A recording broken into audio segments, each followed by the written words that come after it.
Bien, bonjour tout le monde, aujourd'hui on se trouve pour une nouvelle vidéo, guide achat de moto 125. On va trier par trois catégories. Première catégorie, pour ceux qui veulent juste aller d'un point A à un point B.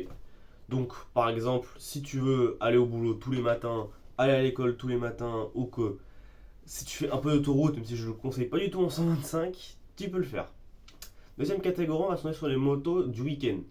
Par exemple, t'as fait tout ton boulot de la semaine dans ta Clio de merde, et t'as envie d'un petit côté fun le week-end. Donc on va se concentrer là sur deux sous-catégories, 2 temps, 4 temps, parce que bon, on peut se faire plaisir en 4 temps, mais en 2 temps aussi. La dernière catégorie, on va dire, c'est les motos de plage. C'est-à-dire, par exemple, qu'est-ce que je peux utiliser comme moto de plage? Un Dax. Honda Dax. C'est des petites motos pour faire beaucoup de routes, mais qui sont fun pour faire des balades. Voilà. Donc on va commencer par la première catégorie, c'est-à-dire la catégorie pour aller tous les jours d'un point A à un point B. Il y aura 3 Honda, une Yamaha et un style de moto. Donc on est parti pour les Honda avec la Honda Varadero 125. Alors cette petite Honda Varadero, qu'est-ce que c'est?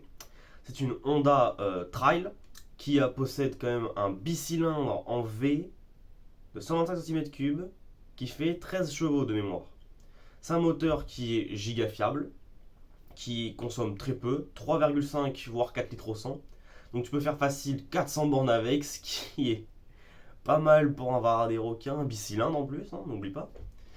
Donc dessus quand même on est très bien assis, confortable, tu peux faire facilement des voyages à deux. Une moto où tu es assis comme là où je suis assis, quoi, c'est-à-dire que tu es bien, tu es un peu debout, tu peux te lever, c'est ultra bien un Varadero. En termes de confort de conduite, c'est bien. Consommation, c'est nickel. Fun à conduire, apparemment c'est très fun à conduire, que ce soit en version injection ou à carburateur. Moi je partirais plus sur, si tu fais vraiment tous les jours, l'injection. Parce qu'un carburateur, souvent tu consommes plus qu'un carbu. Et en plus c'est chiant d'entretenir un carbu. Donc franchement, injection, c'est nickel. Prochaine Honda que je vais vous conseiller, c'est la Honda CM 125. Alors là, ça va être vraiment pour ceux qui aiment bien les vieilles. Voilà, c'est une Honda du coup, une Honda CM. C'est un 125 custom des années sorti en 74 de mémoire, dites-moi si je me trompe, et qui a fait finir sa carrière en 2000. Donc c'est une petite moto très belle avec du chrome partout, mais vraiment il y en a partout. Pour ceux qui n'aiment pas trop le chrome, bah rip, voilà. Mais c'est un véritable chameau que tu consommes 3,5 litres ou 4 litres au 100. T'as un bicylindre en ligne, c'est fou quand même d'avoir un bicylindre en ligne. Tu consommes extrêmement peu, donc comme je l'ai dit, 3,5 litres à 4 litres au 100. Tu peux faire facile 300 bornes sans aucun souci, c'est confort, t'as pas de soucis, c'est fiable, c'est incroyable, juste ça carburateur, c'est pas injection, c'est pas grave. C'est une mécane super pour tous les amateurs de custom et de balade. Voilà, je pense que j'ai tout dit là-dessus. Encore du coup le dernier Honda qui va être relié à la Yamaha, c'est la Honda CB 125F, donc la CBF quoi. Cette petite Honda sortie, je sais pas quand, voilà, dites-moi dans les commentaires quand c'est qu'elle est sortie. C'est une petite moto fait vraiment pour rouler tous les jours. C'est-à-dire que tu as un petit monocylindre de 9,5 chevaux de mémoire qui doit consommer 1,5 litre au 100, tellement ça consomme peu. Tu peux faire 700 bornes avec. C'est beaucoup 700 bornes. Si tu roules pas comme un taré, hein. Si tu roules normalement, respecte limitation de vitesse, tu roules pas d'autoroute, tu peux faire facile un bon 700 km. C'est une mécane qui se relève quand même pas non plus très confortable comparé à une CM ou une Varadero. Mais vraiment pour aller d'un point A à un point B sans trop se faire chier, une CBF c'est nickel. Et du coup pour ceux qui préfèrent les Yamaha, les YBR c'est la même. C'est une moto qui consomme rien du tout, c'est fiable, c'est japonais, t'as un petit mono, voilà, c'est vraiment des bécanes utilitaires. Non, c'est un style de moto que je vais vous parler, c'est les Trail Supermoto. Donc, qu'est-ce que je mets dans cette catégorie? Je mets la Peugeot XPS, l'Husqvarna SM, la Reju MRT, je crois, la Beta RR. En gros, c'est super moto, on va dire. Donc, c'est des motos qui seraient plutôt bien tous les jours, assez confortables, avec un petit brin de fun. Voilà. Alors, moi, je vous orienterai plus vers des XPS et les Husqvarna qui sont souvent plus fiables que les Reju et les Beta. Alors, je dis pas que c'est pas fiable. Loin de là. C'est juste que Au moins, les Peugeot sont souvent beaucoup mieux entretenus que les Reju vu qu'il y en a eu très peu, et les SM, c'est Husqvarna. Donc c'est fiable. Les Beta, c'est à voir si vous aimez, et Reju pareil.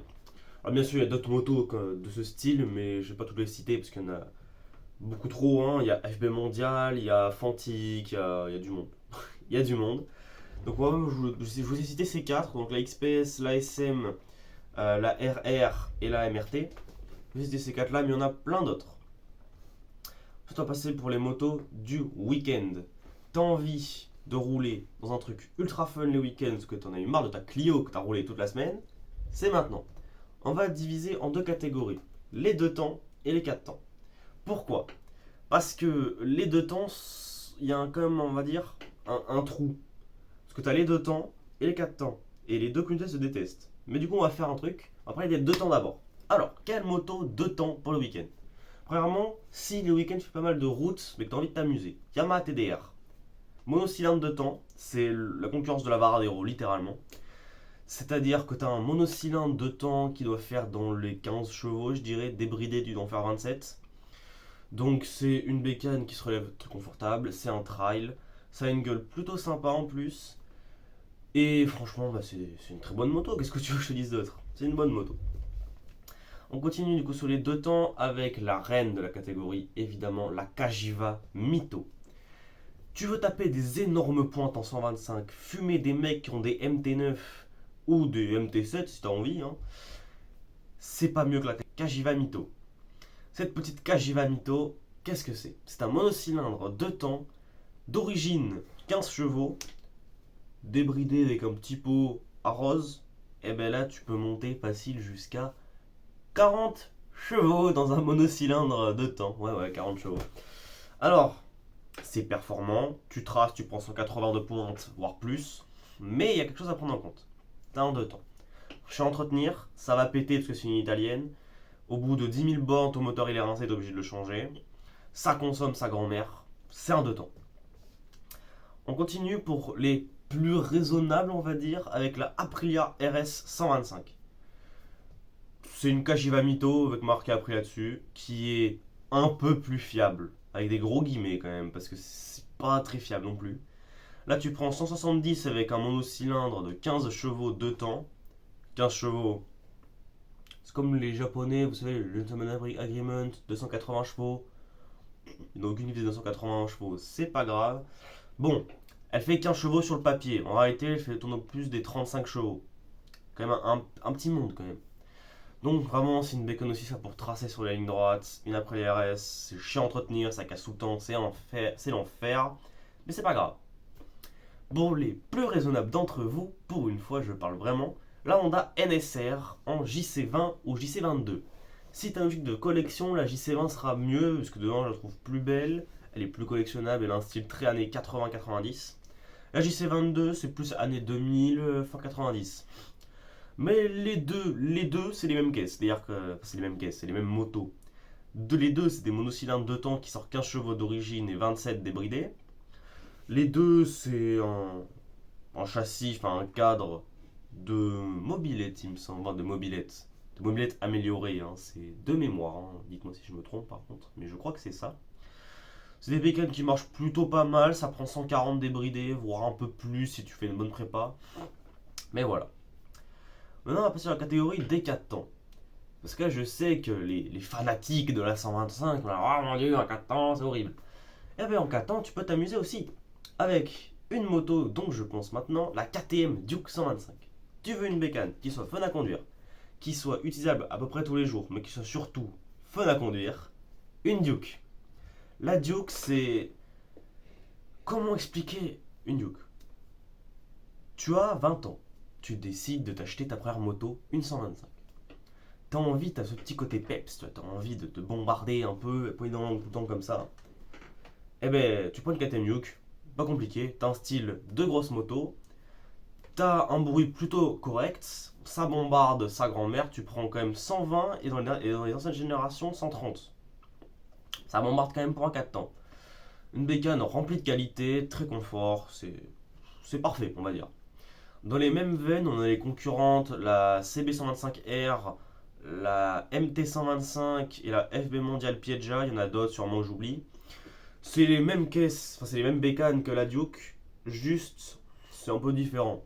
Alors, si t'es raisonnable, tu prends la Honda, si t'es con, tu prends la Mondial, si t'es quelqu'un comme tout le monde, tu prends la MT. Mais c'est globalement à peu près toutes les mêmes bécanes, toutes ont un 4 temps de 15 chevaux qui prennent 120 km/h. Juste le style qui varie et la fiabilité. Parce que de mémoire, chez Mondial, c'est un moteur Piaggio, chez Yamaha, un moteur Yamaha, chez Honda, un moteur Honda, et chez KTM, un moteur KTM. Il n'y a que chez FB Mondial où c'est pas le même moteur que le distributeur. On continue du coup avec la catégorie des 4 temps sur les sportives.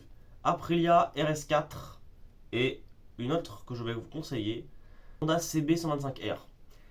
C'est simple, si tu as envie d'avoir un style un peu différent et unique, tu prends l'Aprilia, parce qu'il y a des jolis coloris dessus, notamment l'édition GP que je trouve très cool. Si aussi, il y a aussi des éditions sympas sur la 125R. Moi je trouve quand même que la Aprilia fait plus grosse moto, donc je préfère. Mais la CB125R s'envisage parfaitement. Donc les deux, c'est une Honda et l'autre c'est une Aprilia. On continue avec encore les sportifs, avec la Yozong GTR. Et là, ça va chier. Je me cale un peu dans mon siège et pour parler de la Yozong. Alors, Yozong est une marque qui a essayé de venir dans le monde des motos en Europe. Résultat, aujourd'hui, il ne reste que la Bobber, qui est un gros custom, pas très intéressant. Mais dans les années 2000-2010, il décide de sortir ça, une Yozong GTR, qui a un bicylindre à carburateur de 15 chevaux. Voilà, c'est... Pourquoi? Je ne sais pas. Donc c'est une sportive, là-dessus on a un cadre de grosse moto de 350 il me semble, de 350 cm3, c'est le cadre. Donc c'est un cadre de grosse moto, tu fais vraiment mais énorme, le bruit est majestueux, c'est incroyable, j'adore cette moto. Voilà, la même veine pour les plus raisonnables, il y a la Comet GT, même moteur, juste c'est un roadster, c'est à voir comme une MT 125 avec un bicylindre. Donc, maintenant on va passer sur la dernière catégorie. Alors bien sûr, je dis, je n'ai pas tout cité. Il y a bien sûr d'autres motos que j'ai sûrement oubliées. Mais là, j'ai fait une sorte de parallèle, on va dire. Donc, dernière catégorie pour les motos pour se balader. Et je vais en ressortir quelques-unes de ce que j'ai déjà dit. Premièrement, la Honda CM125. Voilà que je redis, j'ai déjà cité les qualités. C'est une moto pour se balader qui est très bien, confortable au bord de la plage, tu vois, comme ça là, avec ta Honda, nickel. La concurrente de l'époque, la Suzuki Van. J'adore cette petite moto qui est trop mimes. De mémoire, c'est un monocylindre 4 temps. Alors je ne sais pas combien il fait de chevaux, je ne sais plus, j'avoue. Mais j'adore le fait qu'elle a un énorme pneu à l'arrière, mais gigantesque. Que t'as une gueule, tu sais pas ce que c'est, tu peux pas la décrire. Que t'as un peu de plastique, mais un peu de chrome. Moi j'aime beaucoup cette moto. Pour se balader au bord de la plage, ça suffit.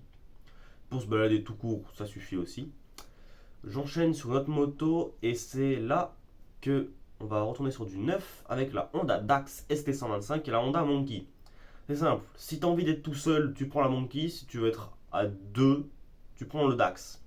Alors à deux sur un Dax, t'as pas intérêt à être trop gros, on va dire. Bon, alors, c'est des motos parfaites pour juste aller d'un point A à un point B, mais pas vite et pas loin, parce que t'as pas beaucoup d'autonomie. Il me semble. Sur le Dax, t'as 130 km et sur la Monkey aussi. Les deux, c'est les mêmes moteurs, donc c'est des monocylindres 4 temps de 9,5 chevaux à injection. Et c'est des motos, franchement, juste bien, mais juste, pour moi, elles sont un peu chères. Donc, si vous voulez un Dax, partirez plus sur les anciennes générations, donc les ST50, 70 et 80 de mémoire, je sais plus. Mais voilà, c'est le même. Juste, t'as moins de puissance, t'as moins de chevaux. Mais c'est au moins c'est original. Autre moto qui peut être en 50 ou en 125, on va plus précisément parler de scooter. Et là, ça va faire chier pas mal de gens. C'est le Vespa. Ah, le Vespa. Que bello, macchine. Je sais pas comment on dit moto en italien, c'est pas grave. Le Vespa, c'est la nation italienne. C'est l'emblème de l'Italie, le Vespa. Comme la Fiat 500. Et la fiabilité légendaire de tout ce qui est produit en Italie. Hein. Eh bien, franchement, pour moi, un beau Vespa, c'est incroyable. J'aimerais trop avoir un Vespa. Donc dessus, sur les tout premiers, tu as un monocylindre 2 temps qui a 2 vitesses et qui doit faire 2,5 chevaux en 50, hein, je précise. Et en 125, j'en ai aucune idée. Voilà. Je m'excuse, je n'ai pas cherché, mais j'y ai pensé d'un coup. Donc, Mais je crois que ça existe en 125, oui, peut-être. Mais en tout cas, un Vespa, c'est quand même vachement bien pour se balader, pour pas trop cher. On continue sur ce type de moto, parce que je précise tout particulièrement ce type de moto. Et on va partir sur une moto plutôt originale, que personne, je pense, aurait pensé. C'est les motos, on va dire, pour aller dans le sable. C'est-à-dire les Yamaha DT, les Honda, je sais plus comment ça s'appelle, et autres. En gros, c'est les vieux trails. Enfin, les vieux. Comment qu'on appelle ça Oui, les vieux trails, je suppose, avec des grosses roues crantées. Les enduros, quoi. Pour aller dans le sable, c'est très bien. Je trouve ça plutôt joli, esthétique. T'as souvent des monocylindres 4 temps dessus. C'est sympa à conduire, c'est fun en 125 ou en 50. Il y a Peugeot qui a fait l'XP50 de mémoire.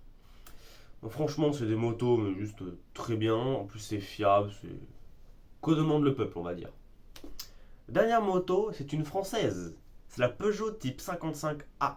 Alors, tous ceux qui veulent se balader dans un style années 50 pour pas non plus trop cher, une Type 55A, t'as la classe. T'as du coup un monocylindre 4 temps, je crois, ou 2 temps, je sais plus, qui doit même pas sortir 10 chevaux, mais t'as quand même une moto avec une classe, mais incroyable. Ah, tu peux les avoir d'avant-guerre ou d'après-guerre, de toute façon, c'est les mêmes motos, donc voilà. Mais franchement, c'est une bécane ultra stylée. Bon, sur toutes ces motos, je vous souhaite un bon achat pour les motos 125. Et si vous avez d'autres motos à conseiller, n'hésitez pas à le mettre dans les commentaires. Et du coup, je vous dis à la prochaine. Allez, ciao, c'était Ravi pour le guide achat des motos 125. Salut!